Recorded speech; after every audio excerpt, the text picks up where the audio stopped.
You won't believe it. This guy is the season's top scorer. But Carter is chill, knowing those who stay are true basketball lovers. This is his first lesson for the players' trust. Only by trusting each other can they achieve great things together. Next, Carter's devil training begins.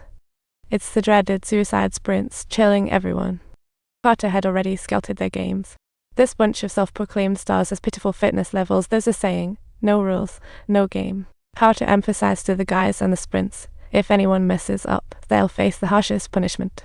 Cue the suspense for the next. Center Junior unfortunately arrives late, and Coach Carter swiftly dishes out a harsh punishment without hesitation. Take a good look at this kid's expression, full of defiance, yet he truly dares not put up any fight. After rigorous training for days, the students were nearly exhausted. That night, parents caused a scene, waving contracts.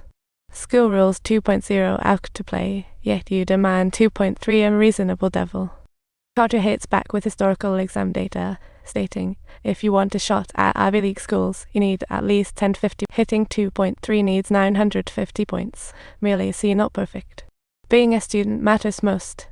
To play ball, they'd better follow his rules. In any case, students and parents kept whining back and forth. What Carter didn't anticipate was that his basketball-loving son transferred from a prestigious school to train with him. When Carter found out, he was furious.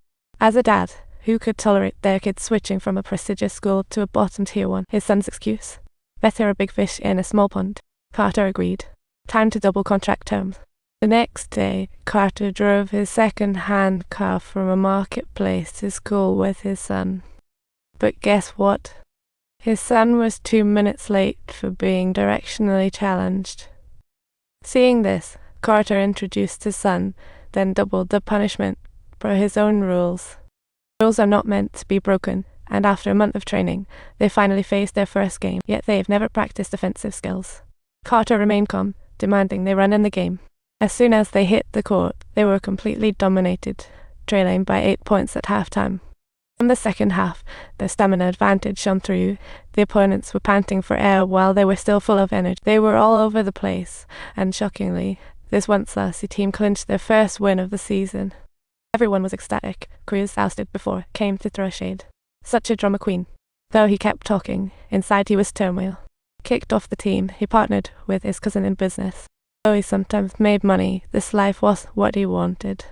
Watching his friends cheer for victory, he realized, if he didn't seize this chance, he might never get another. So the next day, he showed up at the gym hoping to rejoin the team. Facing Coach Kirk's penalties, he didn't back down but worked silently. Eventually, with his teammates' help, he made his comeback. This is the second lesson Carter taught them, unity. With Cruz, they won their second game easily, but Carter always asked him one question before each game. No one had a clue what that question meant. With training intensifying, each player's skills skyrocketed. After securing their fourth consecutive victory, they became extremely arrogant and disrespectful, not only indulging in rude remarks all over the court, but also mocking their opponents with a goofy smile. Carter was so enraged that he was almost ready to explode. This was what Carter taught them as their third lesson, humility. After deciding to punish everyone with 1,000 suicides, he stormed off. Next, he started cracking down on their academic performance. But the teacher told him, your players are like a lunar eclipse, you hardly see them all year. Carter looked disappointed, asking the principal for the players' grades, who replied he had no right to interfere with academics as just a basketball coach. With a graduation rate of only 50% and mostly girls, the chances of getting into college were slim. So teachers didn't give a hoot about the underperformers. Carter couldn't let this slide and got into a heated argument with the principal. Ultimately, they parted ways, both standing firm. Thankfully, the team excelled, quickly winning the championship with a 12-0 record. This inflated the players' egos, the hit parties, signing autographs and chasing girls like rock stars. When Carter found out, he immediately summoned them back. But the players thought they did nothing wrong, saying, Coach, but we lost. The players protested, thinking Is this what you call winning? As he watched these kids high off their victory, Carter was utterly disheartened. But that wasn't all. When he returned to the office, the school finally delivered their report cards, and Carter was shocked nobody passed.